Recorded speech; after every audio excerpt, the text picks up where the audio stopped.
છો બધા મજામાં? તો આજે આપણે વાત કરશું lecture number 14 lecture number 14 chapter number 2 પરમાણુનું બંધારણ.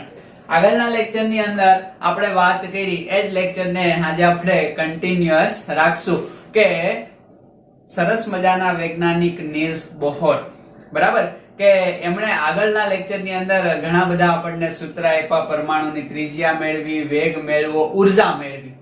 હવે એણે રુથરફોર્ડની જે બીજી મર્યાદા હતી કે રુથરફોર્ડ એ પરમાણુના વર્ણપટને સમજાવી શક્યા નહીં. ઓકે, એ પણ નીલ્સ બોહરે સમજાવ્યો. તો હવે આપણે વાત કરશું કોની? તો કે પરમાણવીય બંધારણની. હેડિંગ આપીએ યસ, પરમાણવીય વર્ણપટ. ખ્યાલ આવે છે? નીલ્સ બોહરના પરમાણવીય નમૂનાની અંદર બીજો ટોપિક આપણે જોઈએ, પરમાણવીય વર્ણપટ. જનરલી બે પરમાણવીય વર્ણપટ આવે, બરાબર.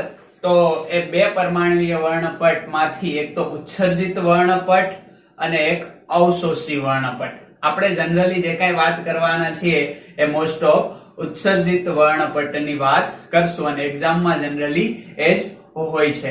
ઓકે, તો એના માટે હું થોડીક પૂર્વધારણા બાંધી લઉં કે દાખલા તરીકે નીલ્સ બોહરે એક પ્રયોગ કર્યો કે આ એક ડબ્બાની અંદર, બરાબર, યસ, આ ડબ્બાની અંદર વાયુ ભરી લીધા. ઓકે, ખ્યાલ આવે છે? હવે વાયુ ભરી લીધા અને નીચેથી એને શું આપી? તો કે ઉષ્મા આપી. શું આપી?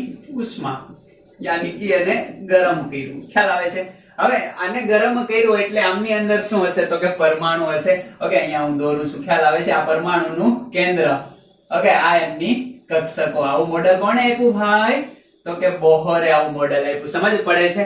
તો આ હશે ઇલેક્ટ્રોન પેલી કક્ષકના. ખ્યાલ આવે છે? ઓકે, હવે આને અહીંથી ઉષ્મા આપશું એટલે ઇલેક્ટ્રોન ઉર્જા મેળવશે. તો કે યસ. ઓકે, આ ઇલેક્ટ્રોન શું કરશે? તો કે ઉષ્મા મેળવશે. હવે આને ઉર્જા આપીએ છીએ આ પ્રયોગમાં, એટલે એનો મતલબ એમ કે આમાંથી આ પરમાણુને આપણે અહીંયા ઝૂમ કરીને બતાવીએ તો અવળું મોટું દેખાશે. ઓકે, ખ્યાલ આવે છે તમને?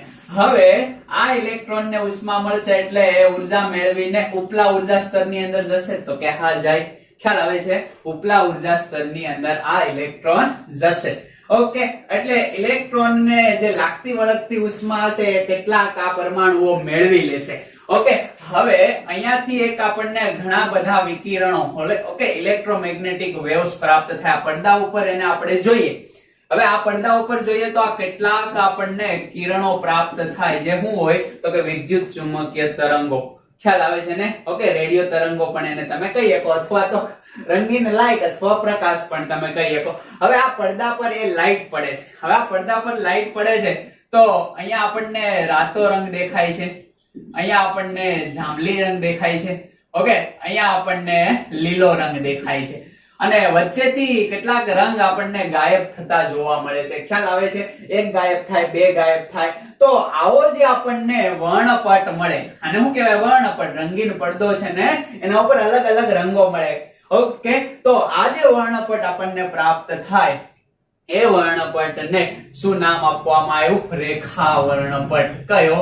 તો કે રેખા વર્ણપટ. કેમ રેખા વર્ણપટ? તો કે ચોક્કસ અમુક રેખા જ મળે છે, કન્ટિન્યુઅસ આપણને રેખા મળતી નથી, બરાબર, ડિસકન્ટિન્યુઅસ રેખા મળે. ઓકે, બાકી જે તરંગ લંબાઈનું શોષણ થયું હશે કોણે કર્યું હશે? તો કે આ ઇલેક્ટ્રોને કર્યું હશે અને આ ઇલેક્ટ્રોનને જેવું શોષણ કરી લીધું એટલે ઉપલી ઉર્જા સ્તરમાં આવ્યા. ખ્યાલ આવે છે? હવે શોષણ કર્યું તો પાછો પ્રશ્ન થાય કે અહીંયા આ રંગ ક્યાંથી મળ્યા? તો એના માટે આપણે સમજીએ કે આ રેખા વર્ણપટમાં તમને ખ્યાલ આવે છે. ઓકે, હવે આ ઇલેક્ટ્રોને ઉર્જા મેળવીને ઉપલા ઉર્જા સ્તરમાં આવ્યો. હંમેશા મિત્રો યાદ રાખો કે ઇલેક્ટ્રોન એ હંમેશા નીચા સ્તરમાં આવવાનો પ્રયત્ન કરે, બરાબર. ઇલેક્ટ્રોન હંમેશા, ઓકે, એ ઉર્જા લઈને ઊંચા સ્તર, ઓકે, ઊંચા ઉર્જા સ્તર માંથી નીચા ઉર્જા સ્તરમાં આવવાનો પ્રયત્ન કરે છે.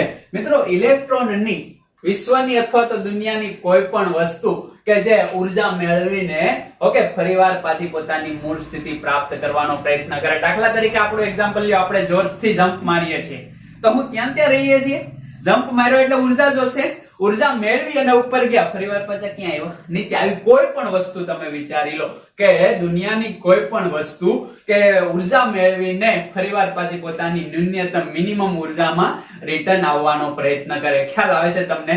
હવે આ ઇલેક્ટ્રોન એ ઊંચા ઉર્જા સ્તરમાંથી ઓકે શું કરે છે? ઉર્જા મેળવીને અહીંયા એ શું કરે છે? તો કે ઉર્જા મેળવે ઓકે અને નીચા ઉર્જા સ્તરમાં આવવાનો પ્રયત્ન કરે તો અહીંયા શું કરે? તો કે ઉર્જા ઉત્સર્જિત કરે અથવા તો ઉર્જા ગુમાવે. અને આ જે ઉત્સર્જિત ઉર્જા ઓકે તો ઇલેક્ટ્રોન હવે અહીંયા આવ્યો, હવે અહીંયા એ સ્ટેબલ નહીં રહી શકે, ફરીવાર પાછો પોતાની મૂળ અવસ્થા પ્રાપ્ત કરશે. હવે આ જે મૂળ અવસ્થા પ્રાપ્ત કરે છે એટલે અહીંયા વેવ સ્વરૂપે શું કરે છે? તો કે ઉર્જા ઉત્પન્ન કરે છે અને એ લાઈન તમારી આ દેખાય છે. અને અહીંયા તમે એક વ્હાઈટ પડદો રાખો તો તમને ચોક્કસ રંગ જોવા મળે. બાકીના રંગનું શોષણ કોને કરી લીધું હશે? ઇલેક્ટ્રોને. અને આ જે રંગ ઉત્સર્જિત થાય ઓકે આને શું કહેવામાં આવે છે? તો કે ઉત્સર્જિત વર્ણપટ. કેવો વર્ણપટ? ઓકે ઉત્સર્જિત વર્ણપટ અથવા તો ઉત્સર્જિત રેખા વર્ણપટ. આ કન્ટિન્યુઅસ વર્ણપટ નથી. એક વર્ણપટ કેવો આવે ખ્યાલ છે તમને? તો કે અહીંયા એક સરસ મજાનો પ્રિઝમ હોય, અહીંયા કોઈ લાઇટ નો એક સ્ત્રોત હોય, એમાંથી મોનોક્રોમેટિક અથવા તો ચાલો શ્વેત પ્રકાશ આના પર આપાત કરું. હવે શું થશે? તો કે અહીંથી એ અલગ અલગ ભાગની અંદર વેચાઈ જશે. ખ્યાલ આવે છે ને? કેટલા ભાગની અંદર? ઓકે જા ની વા લી પી ના અને આ રા, આ ભાગની અંદર એ વેચાઈ જાય તો આ શું થયું કહેવાય? તો કે વર્ણપટ મળ્યો કહેવાય. અને આ વર્ણપટ કન્ટિન્યુઅસ છે. ઓકે જાંબલી, નીલો, વાદળી, લીલો, પીળો, નારંગી અને રાતો, આ પ્રકારનો વર્ણપટ આપણને આ લાઈટ ઉપર મળશે. પણ અહીંયા એવું નથી. ખ્યાલ આવે છે ને? અહીંયા જાંબલી મળ્યો, યસ, નીલો વાદળી ગાયબ થઈ ગયો, અથવા તો ચાલો જાંબલી મળી ગયો, ઓકે નીલોય મળી ગયો, વાદળી મળી ગયો, લીલોય મળી ગયો, પીળોય મળી ગયો, તો નારંગી ગાયબ થઈ ગયો. દેખાય છે ને? તો આવો જે વર્ણપટ છે એને હું કીધું? તો કે રેખા વર્ણપટ. અને આ વર્ણપટ ક્યાંથી મેળવ્યો? તો કે ઇલેક્ટ્રોને ઉર્જા ઉત્સર્જિત કરી ત્યાંથી મેળવ્યો. કારણ કે તમે ઉષ્મા આપો છો તો ઇલેક્ટ્રોન ઊંચા ઉર્જા સ્તરમાંથી નીચા ઉર્જા સ્તરમાં આવે એ દરમિયાન ઉર્જા શું કરે છે? ઉત્સર્જિત કરે છે. તમે મારી વાત સમજો છો ને? તમે આપો છો ઉર્જા તો ઇલેક્ટ્રોન મેળવી લે છે, ફરી એ મેળવી લે પણ એવી ને એવી રીતે રહેતો નથી. ખ્યાલ આવે છે ને? એ ફરીવાર પાછો નીચા ઉર્જા સ્તરમાં આવે. હવે ઇલેક્ટ્રોન નીચા ઉર્જા સ્તરમાં આવે એટલે શું કરશે? તો કે ઉર્જા ઉત્પન્ન કરશે. અને આ જે ઉર્જા ઉત્પન્ન થાય છે જેનાથી આપણને શું મળે છે? તો કે આ લાઈનો મળે છે એ ઉત્સર્જિત વર્ણપટ છે. ખ્યાલ આવે જાય? તો અહીંયા જે નારંગી રંગ છે એનું તો એને શોષણ કરી નાખ્યું, અમે આના ઉપર શ્વેત પ્રકાશ ઉષ્મા આપો છો. ખ્યાલ આવે છે?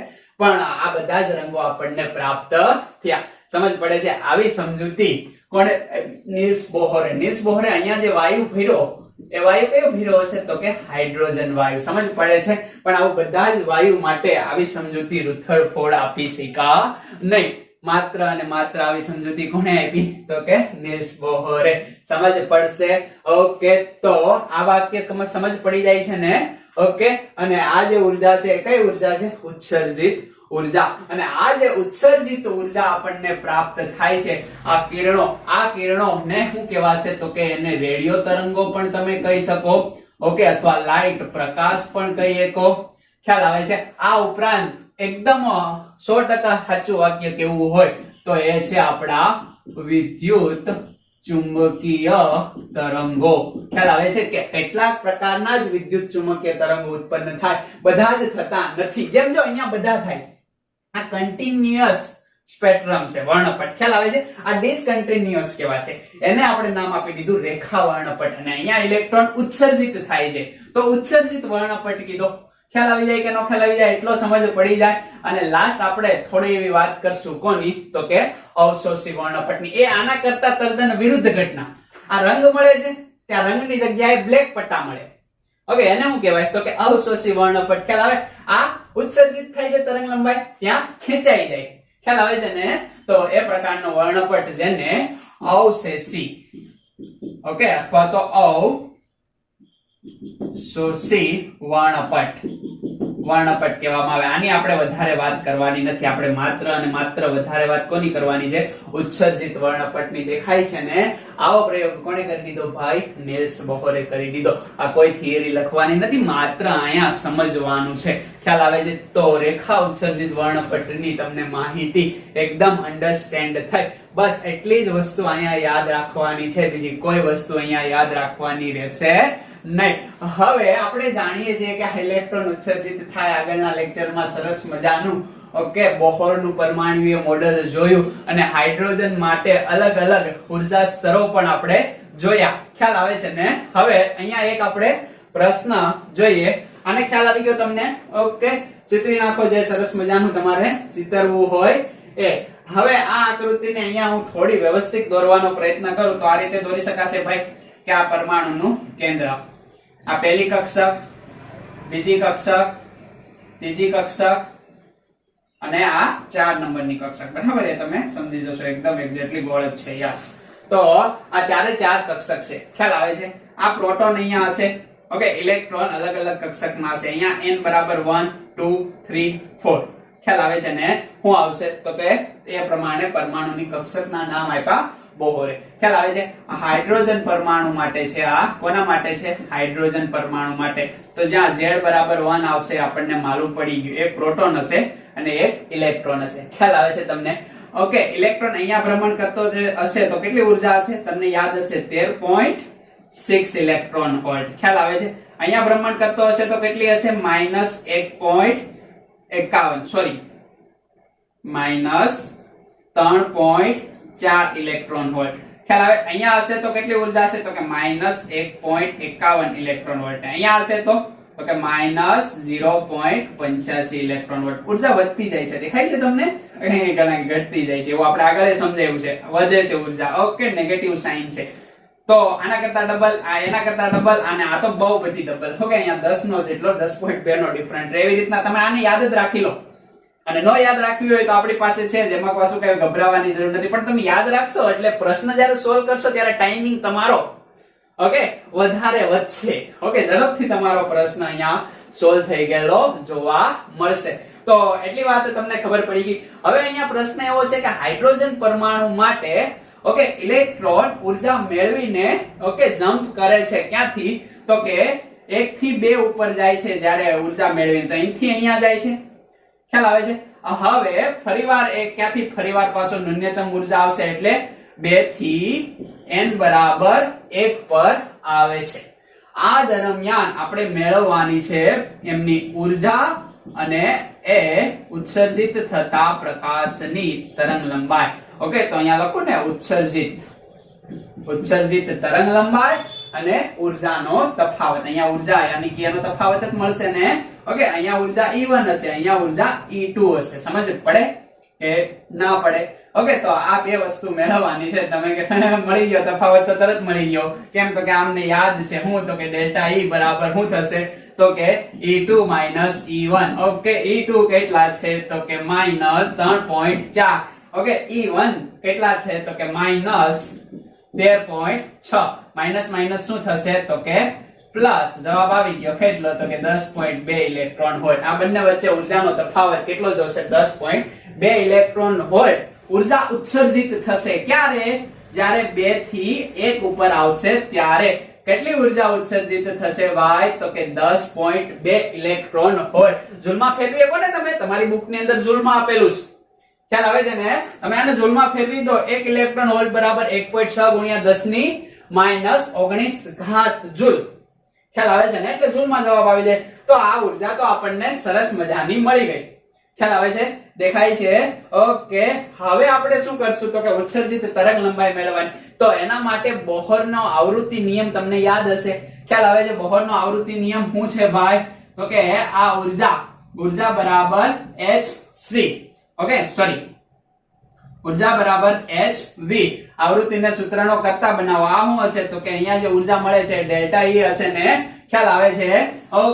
તો અહીંયા આપણે તરંગ લંબાઈ મેળવવી છે. તો અહીંયા હું લખશું તો કે c/λ. લેમ્બડાને સૂત્રનો કરતા બનાવી દો. ખ્યાલ આવે કે નો ખ્યાલ આવે? ઓકે, તો અહીંયા તમે લેમ્બડાને સૂત્રનો કરતા બનાવી દેશો. ઓકે, આ નીચે આપશો તો આપણે બનાવી દઈએ. ચાલો લેમ્બડાને સૂત્રનો કરતા બનાવીએ. અહીંયા SC અને અહીંયા ડેલ્ટા E. ઓકે, S એ પ્લાન્ટ કોન્સ્ટન્ટ હશે, ખ્યાલ આવે છે? જૂલ સેકન્ડ હશે, એટલે આ તમારે શેમાં મેળવવું પડશે? તો કે ઇલેક્ટ્રોન વોલ્ટ નું જૂલ ની અંદર કન્વર્ટ કરી દેજો, અને C એમાં આવશે મીટર પર સેકન્ડ ની અંદર, એટલે તમારો જવાબ આવી જશે. ખ્યાલ આવે છે? એક રીત તમે આ રીતે તમે જવાબ મેળવી શકો. બીજી રીત આપણી પાસે શોર્ટકટ છે, બરાબર? જ્યારે પણ આવા પ્રકારનો પ્રશ્ન આવે ત્યારે એક શોર્ટકટ તમે સિમ્પલ રીતે વાપરી શકો, અને એ શોર્ટકટ આપણું શું છે? તો કે આ ઉર્જા જે છે એ E, ખ્યાલ આવે છે? ઉર્જા છે E 1 2 3. શું કહેશો? 1 2 3 7 5 અપોન તરંગ લંબાઈ લેમ્બડા. આ ઉર્જા તો તમે જાણો છો કેટલી છે? તો કે 10.2 ઇલેક્ટ્રોન વોલ્ટ. ખ્યાલ આવે છે? આ લેમ્બડા તમારે મેળવવાનું છે. સમજ પડે છે? અહીંયા આ સૂત્ર આધારિત લેમ્બડા તમને મળશે એંગસ્ટ્રોમ એકમમાં 10 ની -10 ઘાત ની અંદર. ખ્યાલ આવે છે ને? ઓકે, તો આ સૂત્ર છે જે તમારું શોર્ટકટ છે ભાઈ, શોર્ટકટ. બાકી તમે h ની કિંમત મૂકો. ઓકે, પ્લાન્ટ નો કોન્સ્ટન્ટ છે, એની વેલ્યુ કેટલી આવે? તો કે 6.625 ગુણ્યા 10 સોરી 26 લ્યો, 10 ની -34 જૂલ સેકન્ડ. ઓકે, h ની કિંમત કેટલી આવે? 3 ગુણ્યા 10 ની 8 ઘાત મીટર પર સેકન્ડ. ઓકે, અને આ ઇલેક્ટ્રોન વોલ્ટ છે એને જૂલમાં ફેરવવા માટે શું કરશો? તો કે 1.6 ગુણ્યા 10 ની -19 ઘાત જૂલ. આ એકમ વડે કન્વર્ટ કરશો ને પછી આમાં ઢોળશો એટલે જવાબ આવશે. જો ના કરવું હોય તો આપણી પાસે શોર્ટકટ છે. ઉર્જા તો આપણને મળી ગઈ હાઇડ્રોજન પરમાણુ માટે છે એટલે. ઓકે, તો એ આ રીતે ઉર્જા આપણને મળી ગઈ 1 2 3 7 5 અપોન લેમ્બડા. એ આપણું શું છે? તો કે શોર્ટકટ. ખ્યાલ આવશે? સમજ પડે છે ને? Okay, shortcut. ઓકે, એટલે આને તમે યુઝ કરીને પણ આવા પ્રકારના દાખલા ગણી શકો. આ દાખલાની અંદર એકદમ તમને સમજ પડી. હાઇડ્રોજન પરમાણુ માટે જ્યારે ઇલેક્ટ્રોન બીજી કક્ષામાંથી પહેલી કક્ષામાં જમ્પ કરે ત્યારે ઉર્જાનો તફાવત અને ઉત્સર્જિત તરંગ લંબાઈ મેળવો. તો મળી જાય કે ન મળી જાય? ઓકે, આ તો આપણને યાદ હતું. હવે આ આપણને યાદ ન હોય તો શું કરશો? તો આપણને માલુમ જ છે ને ભાઈ કે nth કક્ષા હોય એની માટે ઉર્જા મેળવવાનું આપણું સમીકરણ -13.6 અહીંયા z2 અહીંયા n2 ઇલેક્ટ્રોન વોલ્ટ. આ સમીકરણ આપણું છે, માલુમ છે ને તમને? હવે આ સમીકરણ આધારિત તમે બધી જ કિંમતો મૂકી દેશો એટલે તમારો જવાબ આવી જશે. ખ્યાલ આવે છે? કઈ કક્ષક? તો કે બીજી કક્ષકમાંથી કઈ કક્ષકમાં આવે? પહેલી કક્ષકની અંદર. ઓકે, તો શું થશે? તો કે આપણું સૂત્ર છે ડેલ્ટા E બરાબર n2 n1. અહીંયા 2 મૂકશો. ખ્યાલ આવે છે? અહીંયા 2 મૂકશો એટલે અહીંયા 2 નો વર્ગ 4 આવે. અહીંયા z બરાબર 1, 1 નો વર્ગ 1 આવશે એટલે અહીંયા કિંમત મૂકો, અહીંયા કિંમત મૂકો એટલે તમારો આ બધો જવાબ આવી જાય. ઓકે, તો આ રીતે તમે કેલ્ક્યુલેશન કરી શકો. પણ આ જો આપણને યાદ હોય હાઇડ્રોજન માટે જ છે. ખ્યાલ આવે છે ને? તો આપણો જવાબ એકદમ સિમ્પલ થઈ જાય. તમે એક્ઝેક્ટલી બધી જ વસ્તુ અહીંયા સમજી ગયા કે હું તમને એક્ઝેક્ટલી શું સમજાવવા માંગુ છું. અહીંયા હું તમને કોઈ થિયરી ભણાવતો નથી. ઓકે, મગજની અંદર કન્સેપ્ટ ક્લિયર કરવા માંગુ છું કે આ પરમાણુ વર્ણપટ છે શું અને એનો ઉપયોગ આપણે કઈ રીતે કરવાનો છે. તો આ રીતે ઉપયોગ કર્યો. હવે દર વખતે આવું તો આપણે નહીં કરી શકીએ. ખ્યાલ આવે છે ને? એટલે આ ઇલેક્ટ્રોન અલગ અલગ કક્ષામાંથી જમ્પ કરતા હોય, બરાબર? 2 થી 1 ઉપર, 3 થી 1 ઉપર, 4 થી 1 ઉપર, 4 થી 2 ઉપર, 4 થી 3 ઉપર. તો આના માટે ઓકે બોહરે એક સરસ મજાનું મોડલ આપ્યું. ઓકે, એક સૂત્ર સરસ મજાનું આપ્યું. એ સૂત્રને આપણે કહેશું પરમાણ્વીય વર્ણપટનું સૂત્ર. તો એના માટે આપણે અલગ અલગ તરંગ લંબાઈ મેળવી લઈએ. હર વખતે આવું આપણે કરી શકશું નહીં.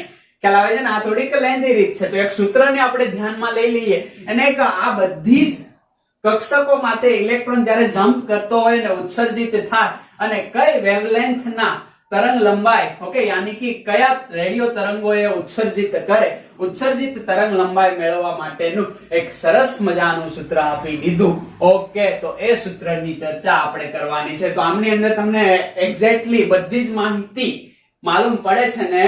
ઓકે, તો આપણે હવે આનું શું બનાવીએ? સરસ મજાનું સૂત્ર બનાવીએ અને સૂત્ર આધારિત બધા જ દાખલા ગણશું. આ તમને સમજાય તો ગયું? ઓકે, લખી મારો.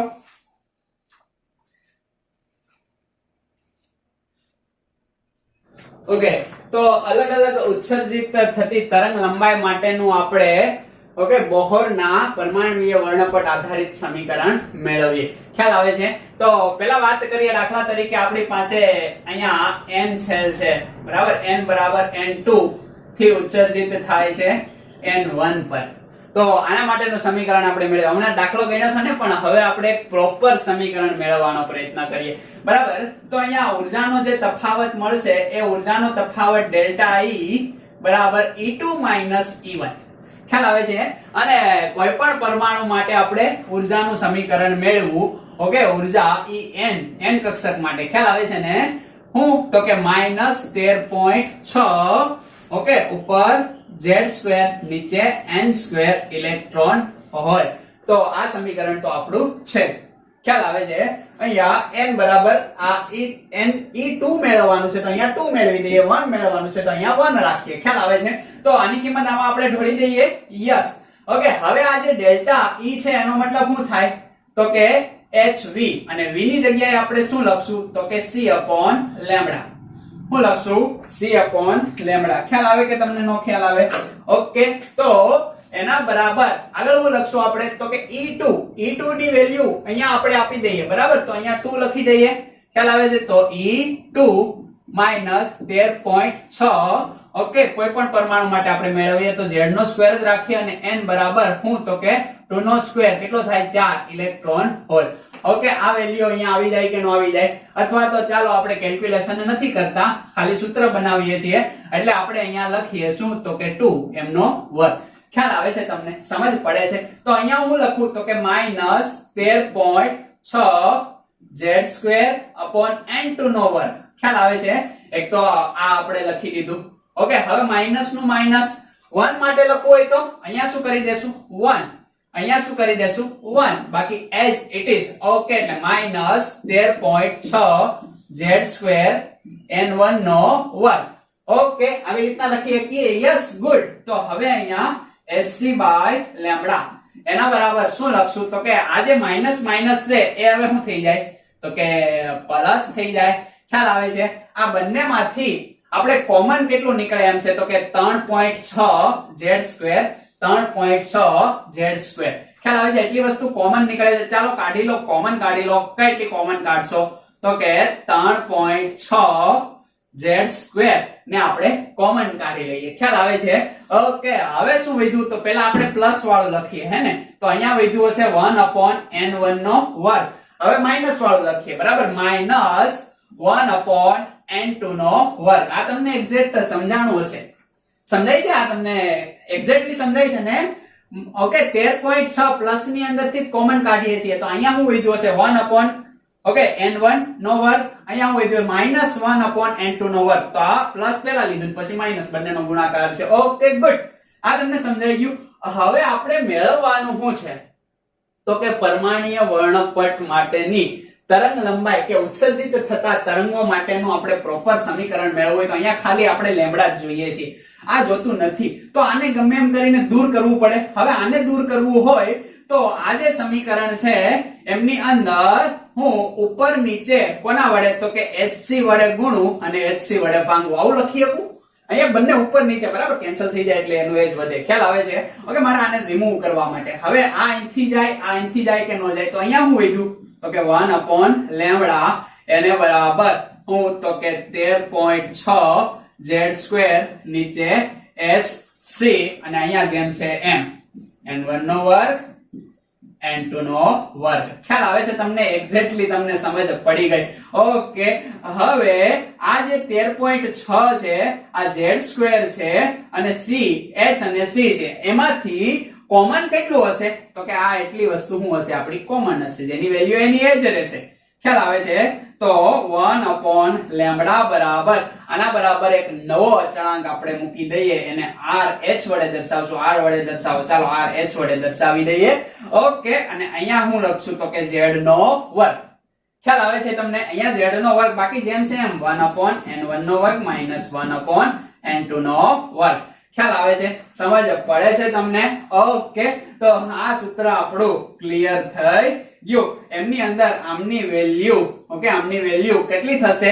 તો કે આને આપણે પહેલા તો કેશું નામ વડે એક દર્શાવી. બરાબર, આને કહેવાય રીડબર્ગ અચળાંક. શું કહેશો ભાઈ તમે?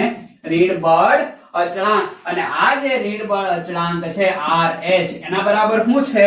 તો કે 13.6 ભાગ્યા h અને c. ખ્યાલ આવે છે તમને? ઓકે, આ ઇલેક્ટ્રોન વોલ્ટ ની અંદર છે, જૂલ ની અંદર ફેરવતા તમને આવડી જાય ને. ઓકે, તો આ ઇલેક્ટ્રોન વોલ્ટ ને 1.6 ગુણ્યા 10⁻19 ઘાત ની અંદર પેલા કરવાનું. ચોપડીની અંદર જવાબ જૂલ માં આપ્યો છે, પણ આપણે મેળવતા નથી. આમનો જે જવાબ છે કોન્સ્ટન્ટ એ 1.09 ગુણ્યા 10⁻7 ઘાત મીટર ઇન્વર્સ. બરાબર, આ રીતે આનો શું થાય? કોન્સ્ટન્ટ નો અચળાંક, જેને યાદ રાખવો નહીં, એની કઈ જરૂર પડશે નહીં. બરાબર, નો યાદ રાખો તો પણ ચાલે. આ તો માત્ર જાણકારી માટે બતાવ્યું. ચોપડીની અંદર જૂલમાં આપેલો છે, જે અલગ હશે. ઓકે, પણ આને યાદ રાખો કે ન રાખો એની હારે આપણે કઈ મતલબ છે. એની આ સમીકરણ તમને માલુમ પડે છે. ઓકે, હવે આ જે સમીકરણ છે, આ સમીકરણને કહેવામાં આવે શું? તો કે પરમાણ્વીય વર્ણપટનું સમીકરણ. શું? તો કે પરમાણ્વીય વર્ણપટ નું સૂત્ર. ઓકે, શું આપશે આપણને? ઉત્સર્જિત થતી તરંગ લંબાઈ. આ શું છે ભાઈ? તો કે ઉત્સર્જિત થતી તરંગ લંબાઈ. આ શું છે ભાઈ? રીડબર્ડ નો કોન્સ્ટન્ટ. બરાબર, આ શું છે? તો કે પહેલી કક્ષા. આ શું છે? બીજી કક્ષા. ખ્યાલ આવે કે નો ખ્યાલ આવે? આવી રીતના કોઈ પણ કક્ષા માટે તમે આ સમીકરણ વાપરી શકો ને. અહીંયા 2 - 1 છે, અહીંયા 3 - 1 લઈ શકો. ઓકે, અહીંયા 2, અહીંયા 3 લ્યો, અહીંયા 2 લ્યો, તો આખું સમીકરણ તમારું બની જાય કે ન બની જાય? એટલે શું કરવું એ તમને માલુમ પડી જાય. તો આ સમીકરણ યાદ રહી જાય કે ના રહી જાય? તો કે એક્ઝેક્ટલી આ સમીકરણ યાદ રહી જાય. સમજ પડે છે? ઓકે, હવે આ સમીકરણ આપણને પ્રાપ્ત થયું અને જે વેવલેન્થ આપણને મળી એના બંડલ મેં આખા. કઈ રીતે બંડલ? તો આકૃતિ દોરો એટલે તમને એકદમ વધારે અન્ડરસ્ટેન્ડ થાય. તો એ આકૃતિ હું અહીંયા દોરીને બતાવું છું. દાખલા તરીકે આ એક ઉર્જાનું સ્તર છે. ઉપર જાઓ એમ ઉર્જા વધતી જાય. ખ્યાલ આવે છે? ઓકે, આ એક મિનિમમ ઉર્જા સ્તર છે. બરાબર, n બરાબર જેને આપણે 1 કીધો. ઓકે, આ n બરાબર 2 છે. ખ્યાલ આવે છે? આ n બરાબર 3 છે. ઓકે, આ n બરાબર 4 છે. ઓકે, આ n બરાબર 5 છે. બરાબર, એના પછી 6 આવશે, 7 આવશે, 8 આવશે, 9 આવશે, 10 આવશે અને n બરાબર ચાલો ધારી લો ઇન્ફાઇનાઇટ. બરાબર, અલગ અલગ કક્ષકો છે. જેમ જેમ ઉપર જાવ છો એમ ઉર્જા વધતી જાય છે અને ગેપ ઘટતો જાય છે. દેખાય છે ગેપ ઘટતો જાય? તો તમને ખબર જ છે. ઓકે, અહીંયા ઉર્જા હતી n1 કક્ષક માટે. કેટલી ઉર્જા હતી? તો કે -13.6. અહીંયા -3.4. અહીંયા કેટલી હતી?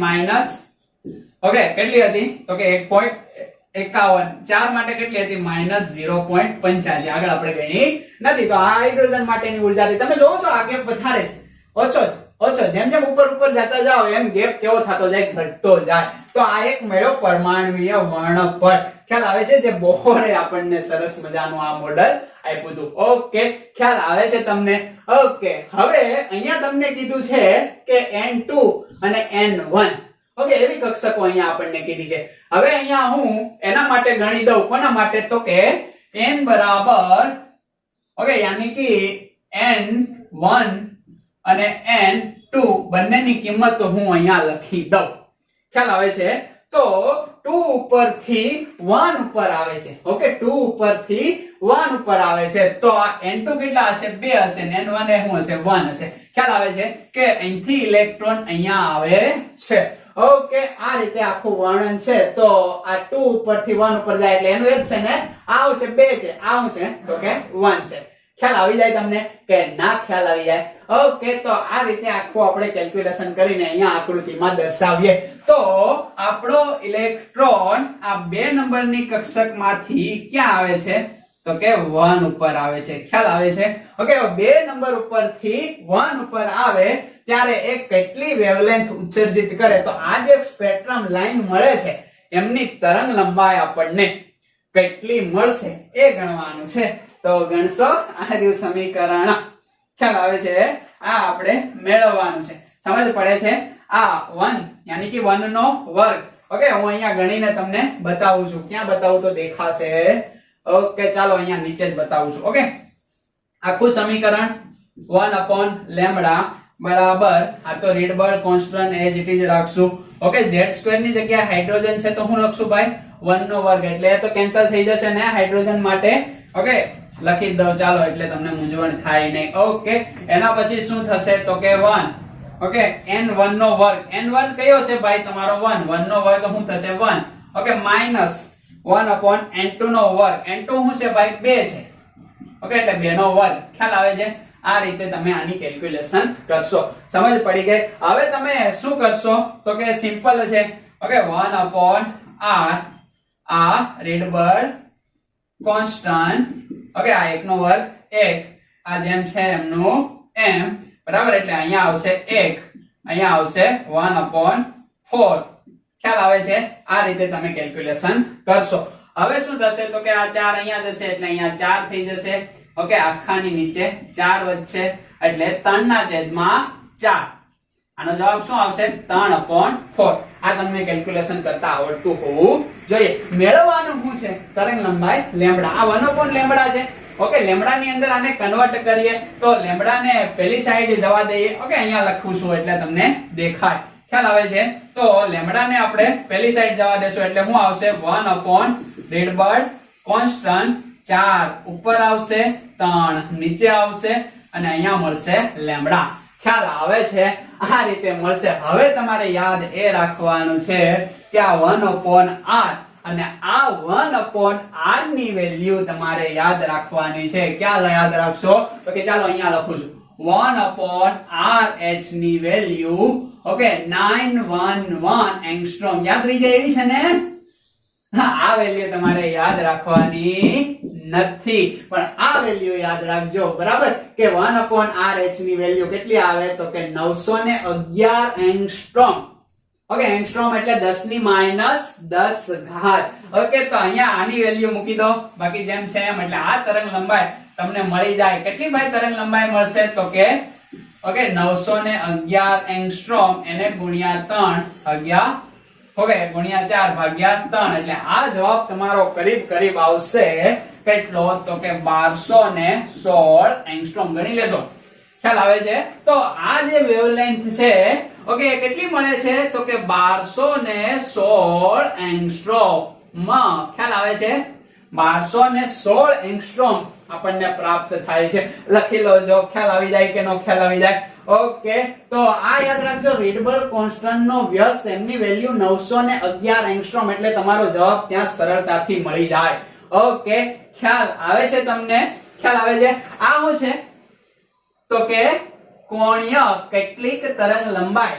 ઓકે, કેટલીક તરંગ લંબાઈમાંથી એક તરંગ લંબાઈ તમને જે મળી એ કોણીય શું કેટલીક તરંગ લંબાઈમાંથી એક તરંગ લંબાઈ તમને મળી ગઈ. ખ્યાલ આવે છે? સમજ પડે છે? ઓકે, હવે હું આને પૂછી નાખું. ઓકે, આનું મારે કઈ કામ છે નહીં. આ તમે લખી લો જો. મેં તમને જે લખવા કીધું છે એ આખો આપણે આને હવે સમજવાનો છે. ઓકે, અલગ અલગ લાઈન માટે પછી તમે ઓટોમેટિકલી તમને આવડી જશે. આપણે હાઇડ્રોજન ને ધ્યાનમાં લઈને શીખીએ. ઓકે, યસ, આને રાખીએ. Yes, ready? એટલી જગ્યા આપણે ગણશું, અહીંયા કેલ્ક્યુલેશન કરશું. રેડી? આ લખાઈ ગયું તો હવે આને આપણે મીટા ડાલે. યસ, જવાબ આવી ગયો એટલે આનું કામ ખતમ થઈ ગયું. ઓકે, આ પૂછાઈ ગયાનું બહુ કામ છે. હા જી, તો યસ. રેડી? તો પેલા માટે જવાબ આપણો આવી ગયો. હવે હું તમને કહું કે 3 ઉપરથી 1 ઉપર આવે છે ત્યારે મને જણાવો. હું તમને કહું 4 ઉપરથી 1 ઉપર આવે ત્યારે મને જણાવો. ઓકે, આ રીતે તમારે મને જણાવવાનું. પછી હું કહી દઉં 5 6 7 8 અને અનંત ઉપરથી ઓકે 1 ઉપર આવે છે ત્યારે મને જવાબ જણાવો. ઓકે, તો આ હોમવર્ક ની અંદર ખ્યાલ આવે છે ને? આ હોમવર્ક ની અંદર કે અહીંયા તો કોમન રહેશે 1. ઓકે, આના માટેનું કોમન સૂત્ર બની ગયું. બધા જ 1 ઉપર જ લાવ્યા ને, તો કોમન સૂત્ર હું કહ્યું 1/λ બરાબર ઓકે રીડબર્ગ કોન્સ્ટન્ટ અહીંયા 1 નો વર્ગ. જે ના લખીએ તો પણ ચાલે ને? ઓકે, ચાલો લખીએ એટલે તમને વધારે મજા આવે. ઓકે, અહીંયા હું લખશો 1/1. ઓકે, n1 જ લખશો ને?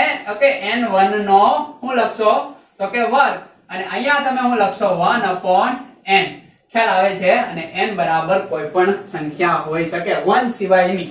ઓકે, અહીંયા 1 આવશે નહીં, એના સિવાયની કોઈ પણ સંખ્યા તમે લઈ શકો. આ એક કોમન સમીકરણ આ સિરીઝ માટે બની ગયું, આ એક બંડલ માટે બની ગયું. ખ્યાલ આવે છે? અને આ બંડલનું નામ આપવામાં આવ્યું મિત્રો લાયમન સિરીઝ. શું નામ આપવામાં આવ્યું? ઓકે, લાયમન. ઓકે, લાયમન. શું નામ આપવામાં આવ્યું ભાઈ? લાયમન સિરીઝ. ઓકે, લાયમન નામના વૈજ્ઞાનિકે સૌપ્રથમ આ બંડલ આપ્યું, એટલે આનું નામ પાડવામાં આવ્યું લાયમન સિરીઝ. અને લાયમનની મેક્સિમમ તરંગ લંબાઈ કેટલી થઈ? તો કે 1216 એંગસ્ટ્રોમ. 1216 એંગસ્ટ્રોમ મળી, કે જે ઉર્જા કેવી ધરાવે છે? એકદમ ઓછી ઉર્જા ધરાવે છે. ખ્યાલ આવે છે ને? ઓકે, ઓછી ઉર્જા કહેવાય ને, આ ઓછી ઉર્જા કહેવાય. તો આપણને એ તો ખબર જ છે, ઉર્જા અને તરંગ લંબાઈ એકબીજાના કેવા પ્રમાણમાં છે? વ્યસ્ત પ્રમાણની અંદર છે. ઓકે, તો લાયમન માટે એટલી વાત તમને ખબર પડી. અને આ લાયમન સિરીઝનું સૂત્ર છે, દેખાય છે કે અહીંયા તો 1 જ રહેવાના છે. ઓકે, અહીંયા n બરાબર 1 સિવાયનું 2 3 4. ઓકે, અહીંથી 2 ઉપરથી આવે, 3 ઉપરથી આવે, 4 ઉપરથી આવે, 5 અને ઇન્ફાઇનાઇટ ઉપરથી આવે. તો અહીંયા તમે 2 મૂકીને આપણે જવાબ મેળવો કેટલો છે? આ છે.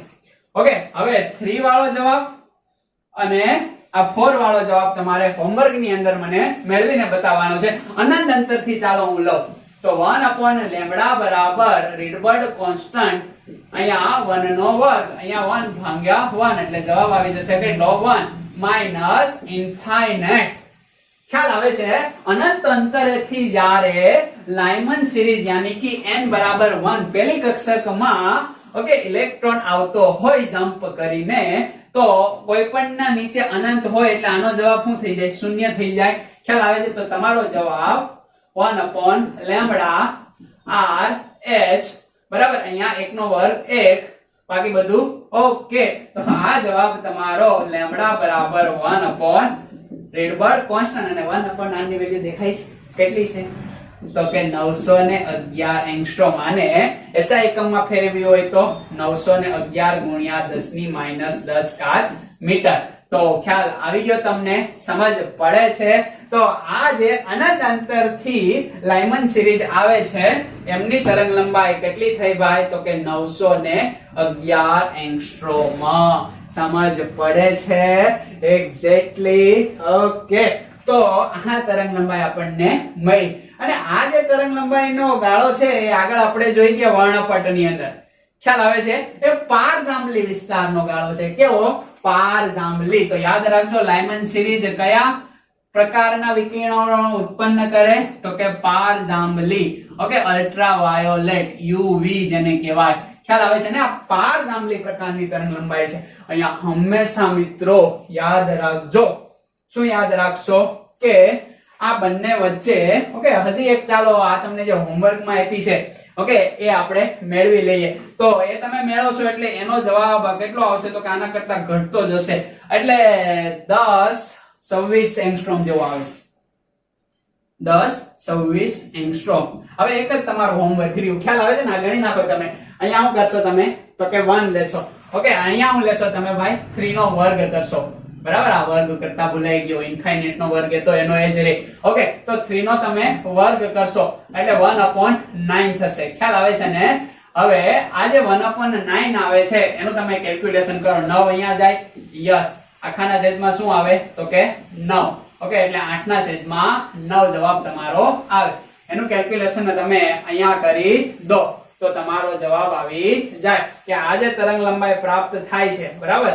ઓકે, એ તરંગ લંબાઈની અંદર આને તમે અહીંયા લ્યો, 9 ને ઉપર લ્યો. ખ્યાલ આવે છે ને? અને તમે તમારો જવાબ મેળવી લેશો.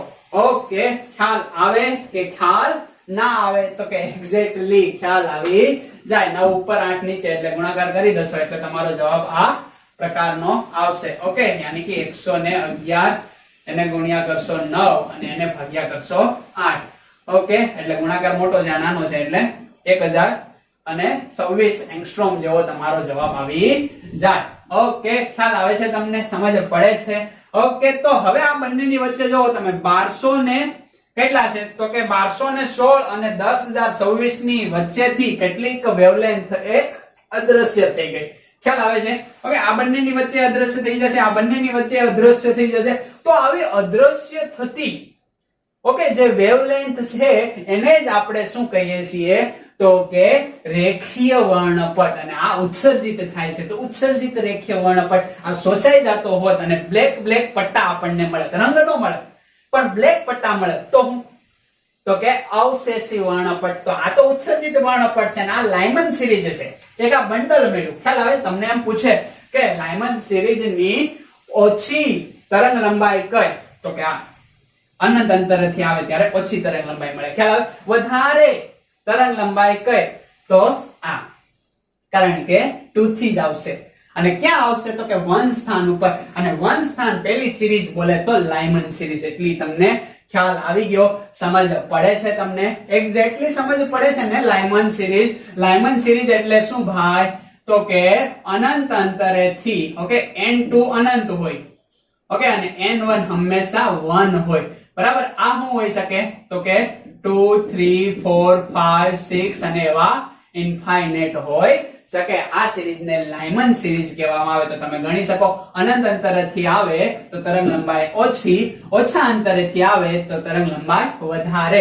ઓકે, આ તરંગ લંબાઈ વધારે છે એનો મતલબ આ ઉર્જા ઓછી છે, આ ઉર્જા એકદમ વધારે છે. દેખાય છે? ઉપર ઉપર જતા જ ઉર્જા વધતી જાય છે. ઓકે, અહીંયા z બરાબર આપણે 1 રાખ્યો એટલે હાઇડ્રોજન માટે છે, બાકી કોઈ પણ માટે તમે આ રીતે મેળવી શકો. તો લાયમન સિરીઝ ખબર પડી ગઈ. અહીંયા પોઈન્ટ એ લખવાનો છે કે અહીંયા કેટલીક તરંગ લંબાઈ ઓકે કેટલીક તરંગ લંબાઈ શું થઈ જાય છે? તો કે અદ્રશ્ય ઓકે અદ્રશ્ય થાય છે. તેથી તેને શું કહેવામાં આવે છે? રેખા વર્ણપટ. બરાબર? ડિસકન્ટિન્યુઅસ વર્ણપટ કહેવાય. કન્ટિન્યુઅસ નથી મળતી. બાકી 1216 મળી તો 1217 મળવી જોઈએ, 18 મળવી જોઈએ, 19 મળવી, અથવા તો ઘટતી હોય તો 1215 મળવી જોઈએ, 14 મળવી, પણ એવી નથી મળતી. કેટલીક અદ્રશ્ય થઈ જાય. આ એક પેલું જે બંડલ મળે છે કે n1 બરાબર 1 થી n2 બરાબર અનંત સુધીનું, એને કઈ સિરીઝ કહેવામાં આવી? લાયમન સિરીઝ કહેવામાં આવી. સમજ પડે છે? ઓકે, એટલી વસ્તુ લખી લો છો. પછી નેક્સ્ટ સિરીઝ આપણે ભણીએ કે જે સૌ પહેલા શોધાણી હતી કે બામર નામના વૈજ્ઞાનિકે નેક્સ્ટ જે બંડલ બીજું આપ્યું એ પહેલા શોધાણું અને પછી આવી બોહરને ખબર પડી અને બોહરે આ મોડેલ આપ્યું. પછી આ લાયમન નામના વૈજ્ઞાનિકે શોધ કરી. લખો છો.